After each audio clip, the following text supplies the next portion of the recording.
नमस्कार प्यारे विद्यार्थियों, कैसे हो सभी मस्त हो। अभी लास्ट सेशन में हमने जाना था वृहद दूरियों का मापन कैसे करते हैं। लंबन विधि हमने जानी थी। लंबन विधि की सहायता से हमने कुछ दूरियां नापी थी, जैसे चंद्रमा की पृथ्वी से दूरी नापी थी। लगभग 38,000 किलोमीटर जो डिस्टेंस आई थी, यानी हमने बिना स्केल लिए धरती पर बैठे बैठे उस चंद्रमा की जो उपग्रह हमारे से 38,000 किलोमीटर दूर है, उसकी हमने यहाँ से बैठे बैठे दूरी नाप ली थी लंबन विधि के माध्यम से। तो हमने वृहद दूरियों का मापन कर लिया। अब हम अति सूक्ष्म दूरियों का मापन करना चाहते हैं।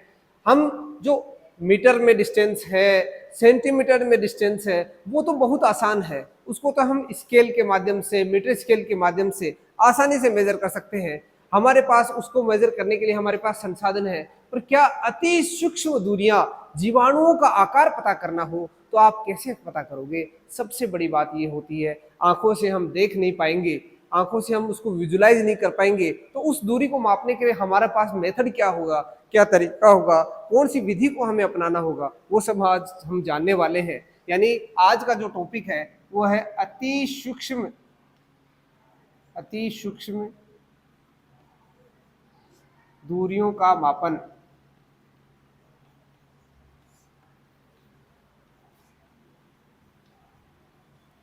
अति सूक्ष्म दूरियों का मापन।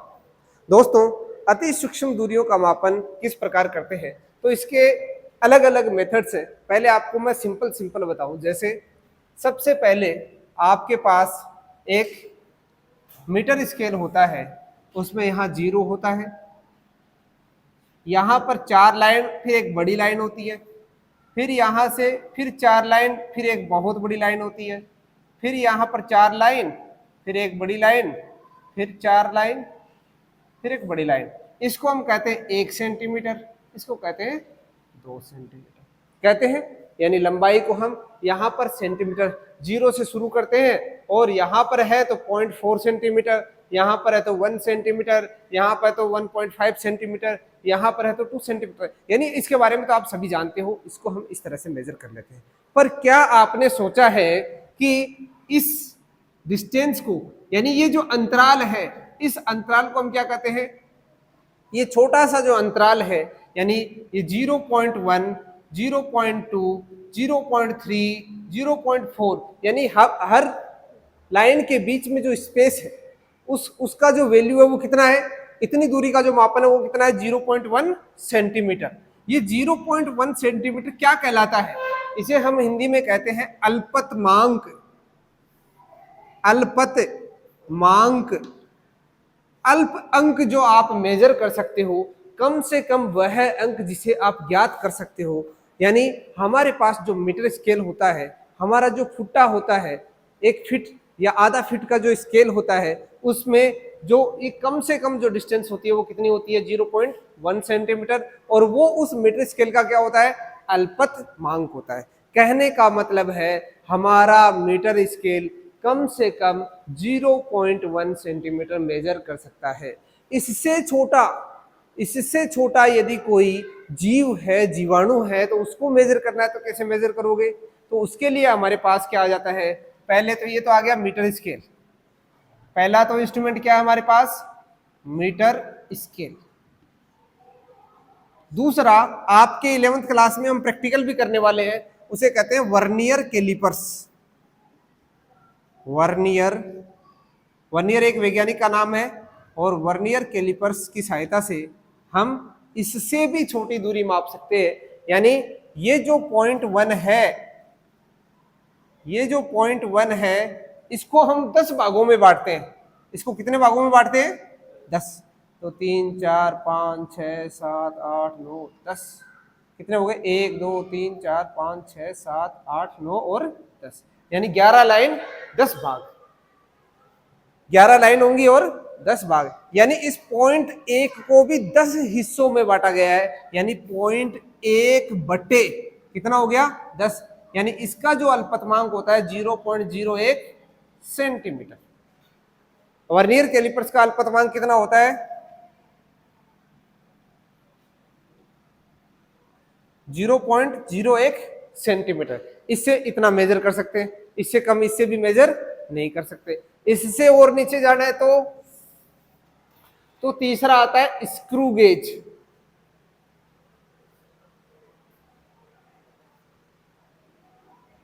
स्क्रू गेज आपने सभी ने स्क्रू तो देखा होगा, हम स्क्रू ड्राइवर की सहायता से उसको ऐसे टाइट करते जाते तो वो आगे धंसता जाता है लकड़ी के अंदर या दीवार के अंदर, तो वो स्क्रू अंदर धंसता है। ऐसा ही एक स्क्रू गेज होता है, तो उसकी सहायता से इसके 10 टुकड़े ना करके कितने टुकड़े किए जाते हैं, 100 टुकड़े किए जाते हैं। तो इसका जो अल्पतमांक होता है वो होता है 0.1 के कितने टुकड़े, 100 टुकड़े, यानी 0.001। 100 का भाग लगा देंगे 10 में 2 जीरो और आगे खिसक जाएगा, यानी 0.001 सेंटीमीटर। इसको मैं दूसरी भाषा में यूज करूं, माइक्रोन ऑर्डर की बात करें तो इसको हम कैसे लिख सकते हैं, इसमें 10 की घात -2 और ये 10 की घात -3, तो इसको मैं 10 की घात -5 बोल सकता हूं। यदि मैं यहां पर इसको 0.1 गुणा 10 की घात -6 बोल दूं तो क्या दिक्कत होगी, शायद कोई दिक्कत नहीं होनी चाहिए।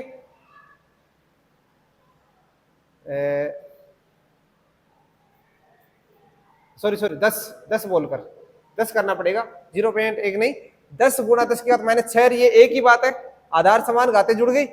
-6 + 1 कितना हो गया, -5, यानी -6 को क्या बोलते हैं, माइक्रोन। माइक्रोन इसको बोलोगे आप 10 माइक्रोमीटर। यानी जो हमारे पास स्क्रू गेज होता है उसका जो अल्पत अंक होता है, कम से कम मापने वाला जो अंक होता है वो होता है 10 माइक्रोमीटर। अब मैं आपसे एक बहुत ही इंटरेस्टिंग सी बात पूछना चाहता हूं, आपको आनंद आएगा। हम सभी का सिर काला क्यों दिखाई देता है, जबकि हमारे सिर में तो बहुत सारे बाल हैं, एक एक करके बाल को अलग अलग गिनना चाहिए अपने को। भाई जैसे हम कहते हैं कि हमारे 2 हाथ हैं अलग अलग है, हमारी 2 आंखें हैं अलग अलग है ना, सब कुछ अलग अलग है, हमको सब अलग, 2 कान है अलग अलग दिखाई दे रहे हैं, तो आपके सिर में जो बाल है वो भी तो अलग अलग दिखाई देने चाहिए एक एक करके। पूरा सिर काला क्यों दिखाई देता है, एक ही जैसा दिखाई देता है, इसमें कोई अंतर दिखाई नहीं देता अपने को। क्यों, क्योंकि हमारी आंखों की सहायता से हम उन बालों को गिन नहीं सकते, काउंट नहीं कर सकते। आपको कोई कह दे कि इनको गिन के बताओ आप सिर के अंदर, अभी एक बंदे ने, इंडिया के अंदर एक बंदा है, उसने गिनीज बुक में वर्ल्ड रिकॉर्ड बनाया है बालों को गिनकर, और उसका तरीका अलग है। उसने क्या तरीका किया, पूरे सर को टकला कर लिया, बाल बड़े बड़े कर लिए, सर को टकला कर लिया, फिर उन बालों में से एक एक बाल निकालता गया 100 के ग्रुप बनाता गया, उन पे रबड़ लगा दिया, 100 बाल का एक गुच्छा बना लिया, 100 बालों का गुच्छा बना लिया, और उसे इसमें काफी समय लगा, पर ये एक तरह से मेहनत वाला काम रहा। 1 2 3 4 5 लगाई कर सर, एक बच्चों हो रहा अपने। तो हमने देखा कि जो स्क्रू गेज है, उस स्क्रू गेज की सहायता से हम 10 माइक्रोमीटर तक को मेजर कर सकते हैं। पर हमारे बालों की जो मोटाई है, आप में से कोई बताएगा बालों की मोटाई कितनी होती है, इस माइक्रोन ऑर्डर की होती है। किसी बाल की मोटाई 1 माइक्रोमीटर, किसी बाल की मोटाई 2 माइक्रोमीटर। आप आंखों से नहीं देख पाए, मीटर स्केल से तो दूर की बात है, मीटर स्केल से तो 0.1 सेंटीमीटर बता पाते हो कम से कम, इससे ज्यादा वर्नियर कैलिपर्स यानी 0.01 सेंटीमीटर बता पाते हो, उससे भी ज्यादा जाना तो स्क्रू गेज ये भी इससे नीचे नहीं बता पाएगा, 10 माइक्रोमीटर से नीचे। यानी ये सारे के सारे इंस्ट्रूमेंट फेल हो जाते हैं। इनसे हम यदि एक बाल की मोटाई नापना चाहें, आप स्केल लगाकर नहीं पता करोगे, आप वर्नियर कैलिपर्स लगाकर नहीं पता कर पाओगे, स्क्रू गेज लगाकर भी आप पता नहीं कर पाओगे। अब आपको एक नया इंस्ट्रूमेंट बनाना पड़ेगा, उसका नाम है इलेक्ट्रॉन माइक्रोस्कोप या ऑप्टिकल माइक्रोस्कोप, प्रकाशिक माइक्रोस्कोप या इलेक्ट्रॉन माइक्रोस्कोप। 2 अलग अलग हैं, दोनों के बारे में हम बात करने वाले हैं। तो देखो, इलेक्ट्रॉन माइक्रोस्कोप व प्रकाशिक माइक्रोस्कोप, सूक्ष्मदर्शी।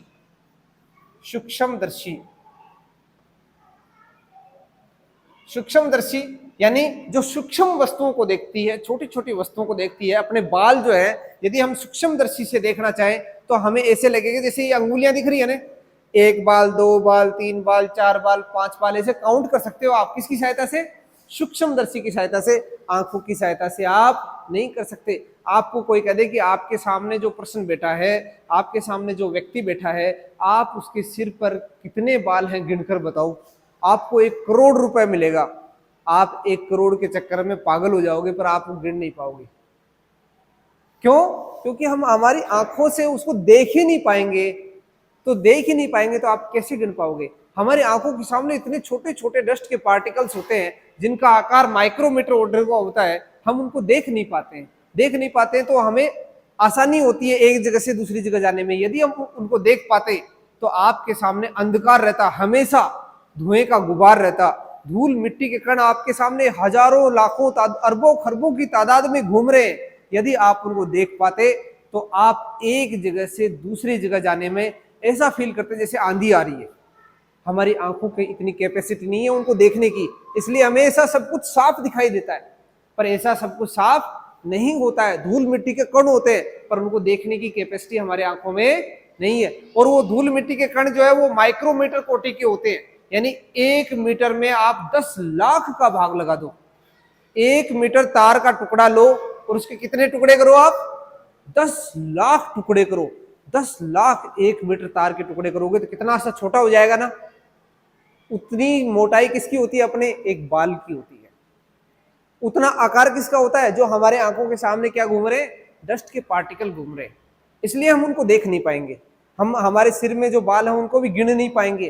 तो गिनने का जो माध्यम है, वो जो तरीका है, वो क्या होगा? दूसरा होगा।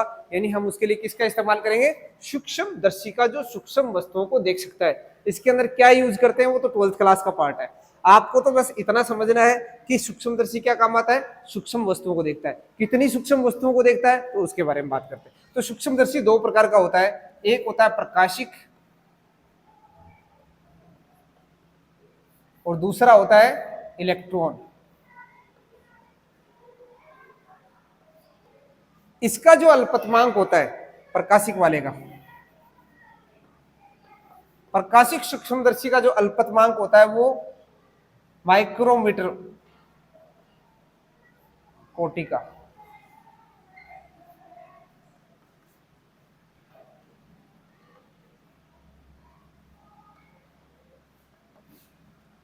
और इसका जो अल्पतमांक होता है वो एंगस्ट्रॉम कोटि का।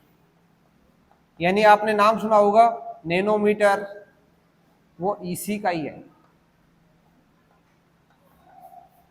अणुओं को देखने के लिए, अणुओं का अध्ययन करने के लिए, कौन सा पदार्थ है, सोना है, चांदी है ना, उसकी आप छोटी छोटी पिक्चर लेने के लिए आपसे कोई कह दे कि एक स्पाइडरमैन होता है, जैसे स्पाइडर है, वो स्पाइडर क्या है? स्पाइडर किसे कहते हैं हम? मकड़ी। मकड़ी क्या करती है? दीवार पर चढ़ जाती है। ऐसी छिपकली है, वो भी दीवार पर चढ़ जाती है, पर आदमी चढ़ना चाहे तो नहीं चढ़ पाएगा। पैर तो आपके भी है, पैर तो उसके भी है, आप क्यों नहीं चढ़ पाओगे?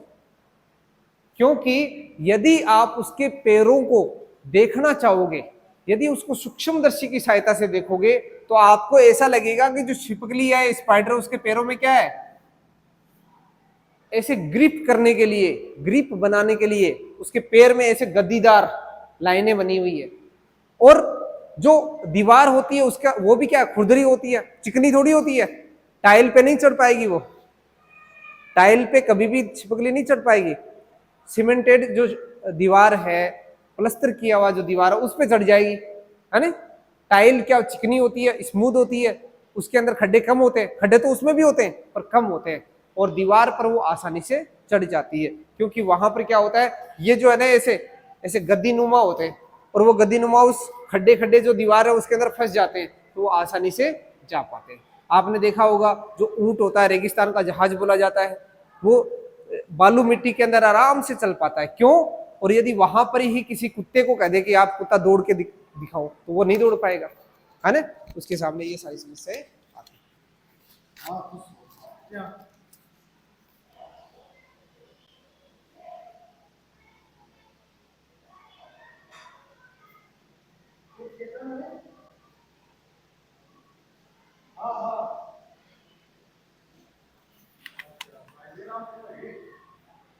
तो हमने जाना किस प्रकार हम एक जो स्पाइडर होता है वो दीवार पर चढ़ पाती है, या फिर हम बात करें एक छिपकली होती है वो दीवार पर चढ़ पाती है, क्योंकि उनके पैरों के नीचे जो गद्दीदार जगह होती है वहां पर ऐसे लाइन लाइन बनी होती है और वो दीवार के साथ ग्रिप बना लेती है। दीवार में खुद में गड्ढे होते हैं, उसकी दीवार और उसके पैरों में भी इस तरह के गद्दीदार गड्ढे होते हैं, वो एक दूसरे से जकड़ लेते हैं, जकड़ने के कारण वो आसानी से चढ़ पाती है। पर हमारे पैरों में ऐसा नहीं होता है और हमारा द्रव्यमान भी उनकी तुलना में ज्यादा होता है, हमारा भार ज्यादा होता है और वहां पर जकड़न जो है वो कम हो पाती है। एक कॉन्टेक्ट फोर्स होता है, संपर्क बल होता है, संपर्क बल हमारा कम होता है, उसका ज्यादा होता है, जिसके कारण वो उससे चिपकी रहती है, आसानी से उसके ऊपर चढ़ जाती है, हम चढ़ नहीं पाते। ऐसा आप देखने के लिए, उसको देखने के लिए हमें किसकी सहायता लेनी पड़ेगी? सूक्ष्मदर्शी की सहायता लेनी पड़ेगी, जिससे हमें पता चलेगा उसका पैर कैसा होता है। तो ये सारी की सारी कहानी रही अति सूक्ष्म दूरियों के मापन की। यानी हम यदि दही के अंदर बैक्टीरिया जो उसके अंदर जीवाणु होते हैं, जो पॉजिटिव जीवाणु होते हैं, अच्छे जीवाणु होते हैं, वो हमें पता करना हो, लैक्टोबैसिलस के बारे में हमें जानकारी लेनी हो, वो कैसा दिखता है, उसका आकार कैसा है, तो हमें उसकी पिक्चर लेनी पड़ेगी और उसकी पिक्चर आंखों से नहीं आ पाएगी मेरे प्यारे दोस्तों। उसकी पिक्चर लेने के लिए हमें क्या करना पड़ेगा? उसे हम इलेक्ट्रॉन सूक्ष्मदर्शी के सामने रखना पड़ेगा, इलेक्ट्रॉन उसके ऊपर गिरेगा और अपना एक इमेज बनाएगा। उस दही के अंदर जो लैक्टोबैसिलस है उसका एक इमेज बनाएगा, वो जो प्रतिबिंब बनेगा, वो जो फोटो बनेगी, वो फोटो उस लैक्टोबैसिलस की बनेगी, जिसे हम आसानी से उस दही के अंदर दौड़ते हुए, आप फोटो ही नहीं उसका वीडियो भी बना सकते हो, उसके अंदर ऐसे दौड़ते हुए आपको दिखाई देंगे, वो सब हम उसके अंदर देख सकते हैं। उसका नाम होता है इलेक्ट्रॉन सूक्ष्मदर्शी। और उस इलेक्ट्रॉन सूक्ष्मदर्शी में भी प्यारे दोस्त दो नाम आते हैं, एक होता है सेकेंडरी इलेक्ट्रॉन माइक्रोस्कोप, एक होता है transmission electron microscope. Transmission electron microscope की खासियत ये होती है कि वो इलेक्ट्रॉन जो सेकेंडरी इलेक्ट्रॉन माइक्रोस्कोप है उससे भी ज्यादा छोटी दूरी को वो पता कर सकता है, एंगस्ट्रॉम ऑर्डर में वो पता कर सकता है, ये उसकी खासियत होती है। अब एक विधि है ओलिक अम्ल की, आपको थोड़ा सा बता देता हूँ, सिलेबस का हिस्सा नहीं है, मापन के बारे में आपसे ज्यादा नहीं पूछा जाएगा क्योंकि मापन का थोड़ा सा आसान सा कॉन्सेप्ट है। तो एक ओलिक अम्ल होता है, ओलिक अम्ल, ओलिक अम्ल को एल्कोहल में मिला दिया जाता है, एल्कोहल। और एल्कोहल की खासियत ये, एल्कोहल को आप खुला छोड़ दो, खुला छोड़ते ही क्या हो जाता है, वो थोड़ी देर बाद में गायब हो जाता है। जैसे आपको कह दिया जाए कि आप पेट्रोल की प्याली भरकर आप रख दो, कुछ समय बाद में पेट्रोल उड़ जाएगा, गायब हो जाएगा, क्योंकि उसका जो इवेपोरेशन पॉइंट है, वाष्पन बिंदु है, वो क्या है? रूम टेम्परेचर, कमरे के ताप पर वो क्या हो जाता है? उड़ जाता है। पानी को उड़ाने के लिए क्या करना पड़ेगा? आपको गर्म करना पड़ेगा, 100 डिग्री सेल्सियस पे ले जाना पड़ेगा, तब पानी पूरा का पूरा गायब हो जाएगा। इसलिए जो एथेनॉल होता है वो एथेनॉल को उसमें अम्ल ओलिक अम्ल मिला दिया जाता है। ये समझ लो आप 1 सेंटीमीटर क्यूब ओलिक अम्ल है, उसमें 20 सेंटीमीटर क्यूब क्या मिला दिया जाता है? एथेनॉल मिला दिया जाता है। उसका घोल बना लिया, फिर क्या किया? उस घोल को फिर दोबारा 20 सेंटीमीटर क्यूब किसमें मिला दिया? एथेनॉल में मिला दिया। तो अब वो घोल और क्या हो गया? पतला हो गया, उसमें ओलिक अम्ल की मात्रा बहुत कम होगी। ओलिक अम्ल क्या होता है कि इसकी एक विशेषता होती है, ये हल्का होता है एथेनॉल की तुलना में, तो ये एक परत बना लेता है। अब ये समझ लो कि नीचे तो क्या है? एथेनॉल है, नीचे तो है एथेनॉल,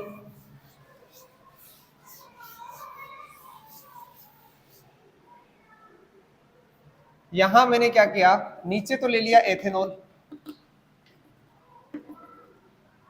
और यहां पर एक बन गई परत। ये परत किसकी बन गई? ओलिक अम्ल की।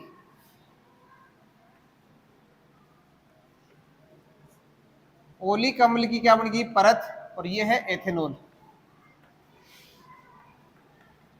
एथेनॉल और ओलिक अम्ल को दोनों को आपस में मिलाया, फिर दोबारा मिलाया, जिससे ओलिक अम्ल की मात्रा हो गई कम, एथेनॉल की मात्रा हो गई ज्यादा।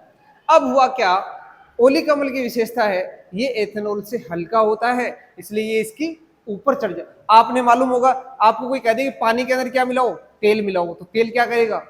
पानी के ऊपर परत जमा लेगा। तो ओलिक अम्ल भी क्या जमा लेता है? एथेनॉल पे परत जमा लेता है। अब इसको क्या किया जाता है? इसको पूरे के पूरे विलयन को किसमें मिला दिया जाता है? पानी में मिला दिया जाता है, जल में मिला दिया जाता है। और पानी में मिलाते ही क्या होगा, अब ये एथेनॉल, अब ये उड़ने लग जाएगा, ये उड़ेगा। अब पानी के ऊपर क्या होगा, किसकी परत जम जाएगी, ओलिक अम्ल की। और एक फॉर्मूला होता है, उस फॉर्मूले की मदद से हम इस ओलिक अम्ल की शीट का जो थिकनेस है, मोटाई है, वो निकाल सकते हैं। और यहां पर जो ये जो शीट आई है ना, इस शीट, इसकी मोटाई का फॉर्मूला है T बराबर NV अपॉन डायरेक्ट मैं बता देता हूं आपको, NV अपॉन 400A, 400 गुणा A, क्योंकि हमने कितना लिया था, 20 सेंटीमीटर क्यूब एथेनॉल लिया था,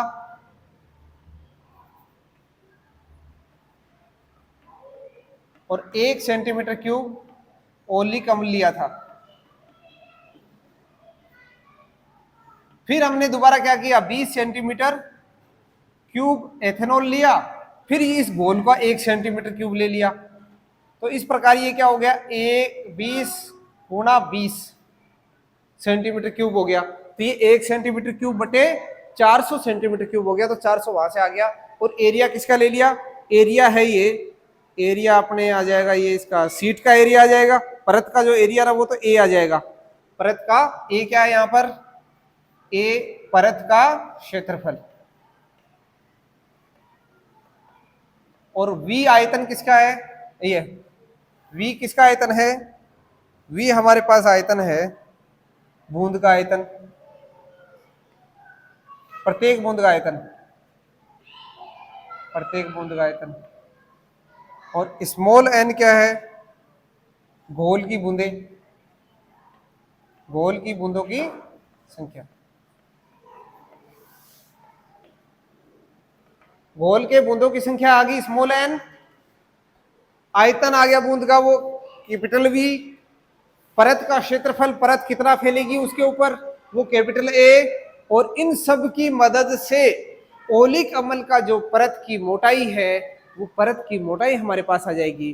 अब प्यारे दोस्त, इस मोटाई का आप करोगे क्या, ये परत की मोटाई आने से हमारे पास हुआ फायदा क्या हुआ, हमें फायदा बहुत अच्छा हुआ। हम क्या करना चाहते हैं, ओलिक अम्ल क्या होता है, ये अणुओं से मिलकर बना है, और उस अणु की हम मोटाई ज्ञात करना चाहते हैं, उस अणु का व्यास ज्ञात करना चाहते हैं। और यहाँ पर ये परत इतनी पतली हो जाएगी, इतनी पतली हो जाएगी कि यहाँ पर एक एक अणुओं की परत रहेगी। ऐसा नहीं कि यहाँ पर एक अणु नीचे भी एक अणु नीचे भी एक अणु, ऐसा नहीं, क्योंकि बहुत पतली परत है। तो यहाँ पर एक एक अणु की एक से बहुत लगातार सी एक बिसात सी बन जाएगी, ऐसे बहुत सारे। तो यदि इसकी मोटाई आ गई तो हमें क्या मिल जाएगा, इस मोटाई से ओलिक अम्ल का व्यास मिल जाएगा।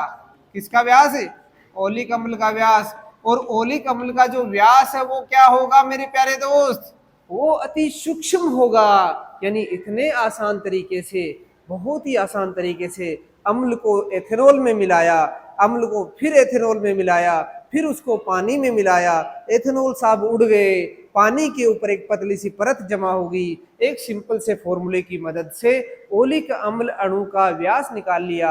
हमें न तो जरूरत पड़ी किसकी, इलेक्ट्रॉन सूक्ष्मदर्शी की, न हमें जरूरत पड़ी प्रकाशिक सूक्ष्मदर्शी की, न हमें जरूरत पड़ी स्क्रू गेज की, न जरूरत पड़ी हमें मीटर स्केल की। न तो हम मीटर स्केल से मेजर कर सकते हैं, न स्क्रू गेज से मेजर कर सकते हैं, न प्रकाशिक सूक्ष्मदर्शी से मेजर कर सकते हैं। मेजर कर सकते हो तो केवल और केवल आपके पास क्या बचता है, इलेक्ट्रॉन सूक्ष्मदर्शी। पर इसकी सहायता के बिना भी हम उस अणु का व्यास ज्ञात कर सकते हैं। और वो क्या तरीका है, ओलिक अम्ल की परत चढ़ाकर। पर इससे केवल हम ओलिक अम्ल का व्यास ही ज्ञात कर सकते हैं। आपको कोई कह दे कि मैंने सोने की अंगूठी बनवा रखी है, आप मुझे बताइए इसमें सोने का व्यास कितना है, यानी परमाणु का आकार कितना है, तो मेरे प्यारे दोस्त ओलिक अम्ल वाला मेथड वहां पर काम नहीं करेगा। उसके लिए तो आपको इलेक्ट्रॉन सूक्ष्मदर्शी का इस्तेमाल ही करना पड़ेगा।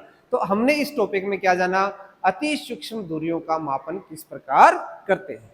अब हम जानेंगे कि द्रव्यमान का मापन किस प्रकार करते हैं, और फिर उसके बाद हम जानेंगे समय का मापन किस प्रकार करते हैं। पहले मैं आपको बताता हूं द्रव्यमान का मापन किस प्रकार करते हैं। ज्यादा डिटेल से हम नहीं जाएंगे, थोड़ा थोड़ा आपको मैं बता देता हूँ। वेइंग मशीन अपने पास होती है, उससे हम द्रव्यमान नापते ही हैं, है ना। तो अब आपको ये पता होना चाहिए 1 किलोग्राम में कितने ग्राम होते हैं, सभी अच्छे से जानते हैं 1 किलोग्राम में कितने ग्राम होते हैं।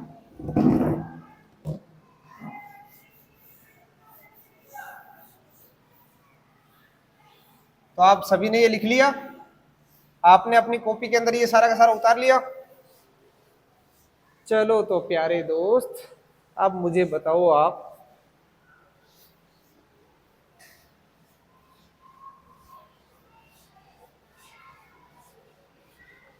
द्रव्यमान का मापन।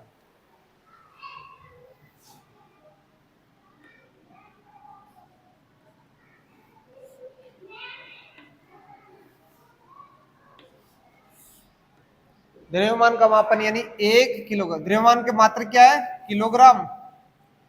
1 किलोग्राम में कितने ग्राम होते हैं, 1000 ग्राम।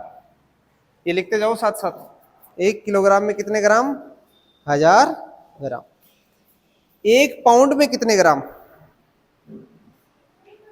454 ग्राम। 1 पाउंड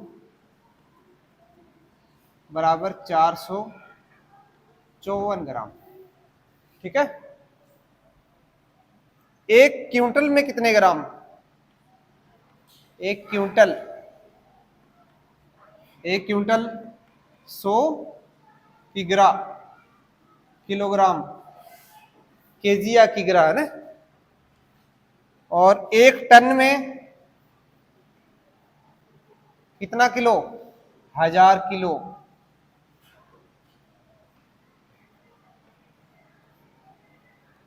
एक टन में 1000 किलो या 10 क्विंटल, इस तरह से हम निकाल सकते हैं।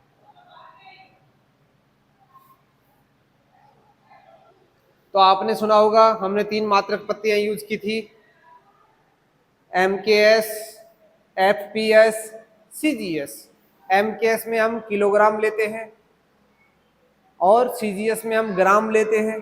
किलोग्राम को ग्राम में बदलेंगे तो कितना आ जाएगा, 1000। हम उस FPS में क्या लेते हैं, द्रव्यमान को पाउंड में, तो यानी 1 पाउंड में कितने ग्राम होते हैं, 454 ग्राम होते हैं। ये कन्वर्जन आपको आना चाहिए, ये भी नॉर्मल थोड़ा बहुत आपको अंदाज होना चाहिए, क्योंकि अपने जनरली काम में लेते हैं। अब आप, ये तो थे बड़े बड़े द्रव्यमान, बड़े द्रव्यमान टन आ गया। एक बहुत बड़ा ट्रक है, वो लोड होता है, तो उसका जो वजन है किसमें नापा जाता है, टन में। 100 टन, 200 टन, 500 टन, 1000 टन, है ना, इस तरह से। और यदि छोटे द्रव्यमान की बात करें, मार्केट में गए, चीनी लेके आए, 1 किलो, 2 किलो, 5 किलो, 10 किलो, इस तरह से बोल दोगे। और यदि आपको एक बोरी लेके आनी है, यानी 1 क्विंटल लेके आए, 2 क्विंटल लेके आए, इस तरह से लेके आ गए। अब आपसे कोई कह दे कि पदार्थ जो है किससे मिलकर बना है, परमाणुओं से। अब बताओ, वो छोटा से छोटा जो परमाणु होता है ना, उसका द्रव्यमान कितना होता है, उसका द्रव्यमान कैसे नापे, उसका द्रव्यमान कितना होता है। तो उसके लिए एक इकाई आती है, उसका नाम है परमाणु द्रव्यमान मात्रक।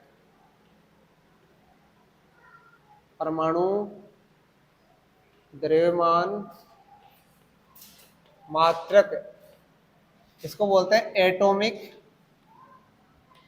मास यूनिट, शॉर्ट में बोलते हैं AMU। इसको U भी बोल सकते हैं, एटॉमिक मास यूनिट, इसको AMU या U, यानी एक परमाणु का जो द्रव्यमान है, उसके लिए जो काम में लिया जाता है परमाणु का या अणु, परमाणु का। परमाणु या जो अणुओं का द्रव्यमान है, वो कौन सी इकाई से मेजर किया जाता है, AMU से मेजर किया जाता है, या U से मेजर किया जाता है। जैसे आपको कोई कह दे हाइड्रोजन का द्रव्यमान कितना होता है, हाइड्रोजन, तो हाइड्रोजन का जो द्रव्यमान है वो कितना होता है, इसके आगे देखो, एक लगाना, ऊपर ऊपर लगाते हो ना एक, और नीचे भी एक लगाते हो, ये बताता परमाणु क्रमांक, ये क्या बताया, द्रव्यमान संख्या। तो इसके आगे U लगा देना, तो हाइड्रोजन का द्रव्यमान कितना होता है, 1U होता है। अब U का मान कितना होता है किलोग्राम में, वो लिखिए।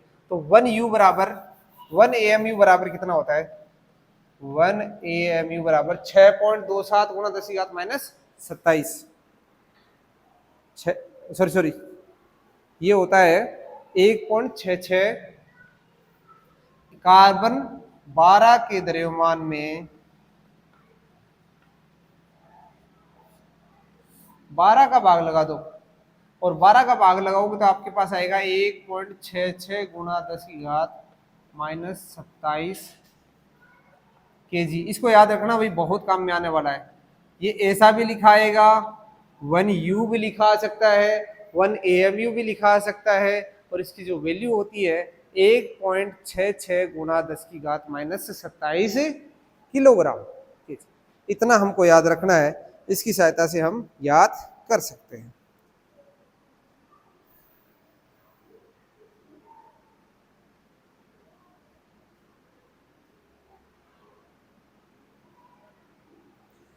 एक चीज और याद रखना आप, परमाणु के अंदर क्या होते हैं? इलेक्ट्रॉन होते हैं, तत्व होते हैं ना, कण होते हैं, इलेक्ट्रॉन, प्रोटॉन और न्यूट्रॉन। तो इलेक्ट्रॉन का जो द्रव्यमान, इलेक्ट्रॉन सबसे हल्का कण होता है, तो इलेक्ट्रॉन का द्रव्यमान और लिख लो, इलेक्ट्रॉन का द्रव्यमान, और इलेक्ट्रॉन का जो द्रव्यमान है वो कितना होता है? 9.31 गुणा 10 की घात -31, 9.3 गुणा 10 की घात -21 kg। तो इसको आप लगभग ये कह सकते हो कि ये 10 की घात -30 kg।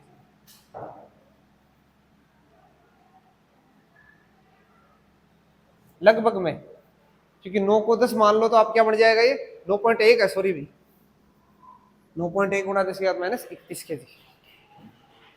तो ये लगभग हम क्या बोल सकते हैं, 10 की घात -30 kg। तो इसकी परास बोले प्रेशर क्या होगा, इसकी रेंज क्या होगी द्रव्यमान की? तो द्रव्यमान की जो रेंज है 10 की घात -30 से प्लस में हम ले सकते हैं इसको 55 तक, क्योंकि जैसे सन है, चंद्रमा है, प्लानेट्स हैं, बड़े बड़े प्लानेट्स हैं, इन सब का जो द्रव्यमान है वो किलोग्राम में नापेंगे तो कितना आ जाएगा? तो द्रव्यमान का जो प्रेशर है, द्रव्यमान की जो रेंज है,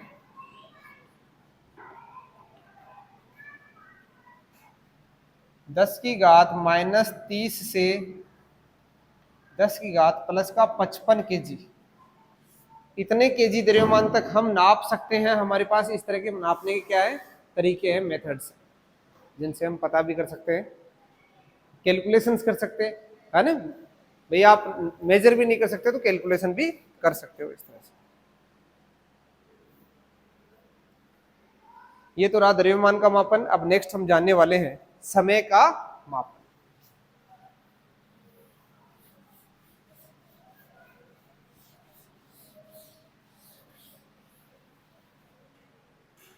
समय का मापन,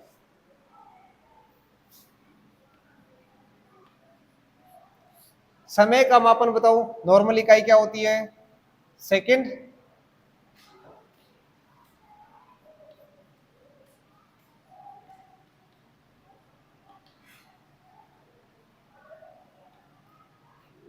एक मिनट में कितनी सेकंड? 60 सेकंड। एक घंटे में कितनी मिनट? 60 मिनट। तो इसको आप ऐसे लिख सकते हो, 60 गुणा 60 यानी 3600। इससे छोटा जाए तो सेकंड से भी छोटी इकाई हो सकती है क्या? माइक्रो सेकंड, मिली सेकंड, है ना, 1 मिली सेकंड।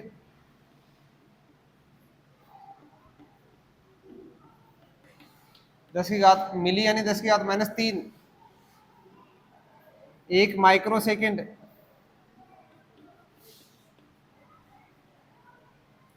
इसको लिखने का अंदाज क्या होगा? 1 ms। इसको लिख दो 1 म्यू एस। म्यू है ये, म्यू, म्यू यू के इधर भी लाइन खींच दो आप, माइक्रो सेकंड। 10 की घात -6 second. 1 nano second, nano second.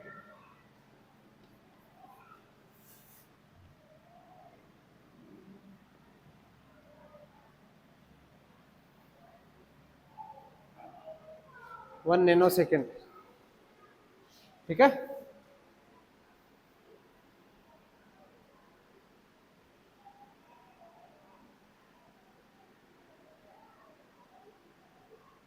और नैनो से भी नीचे क्या आ जाएगी? पिको।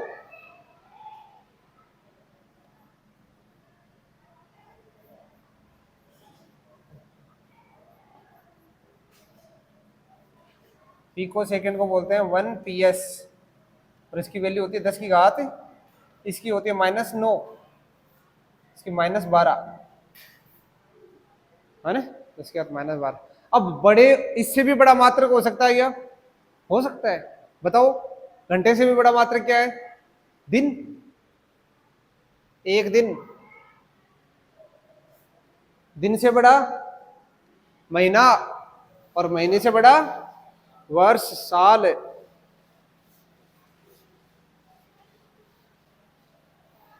साल से बड़ा भी होता है क्या कुछ?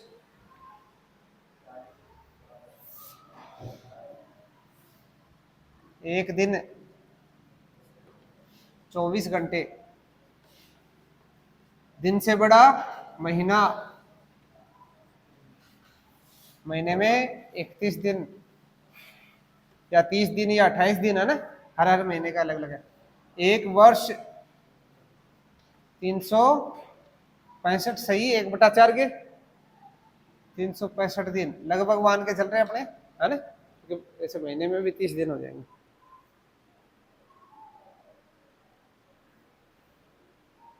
365.24 बोलते हैं उसको, 1.24 बोल देना, ठीक है ना। 1/4 को चौथाई हिस्सा हो जाएगा ना, 2/5 या 2/4।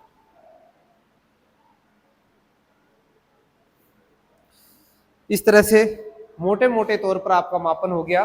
ज्यादातर यही पूछा जाता है, द्रव्यमान का मापन क्या होता है, समय का मापन क्या होता है, और लंबाई का मापन क्या होता है। सबसे ज्यादा जो हम जिस पर हमने विचार भी किया है, सबसे ज्यादा डिस्कशन भी किया है, लंबाई पर, दूरी पर, क्योंकि सबसे ज्यादा महत्वपूर्ण दूरी आती है।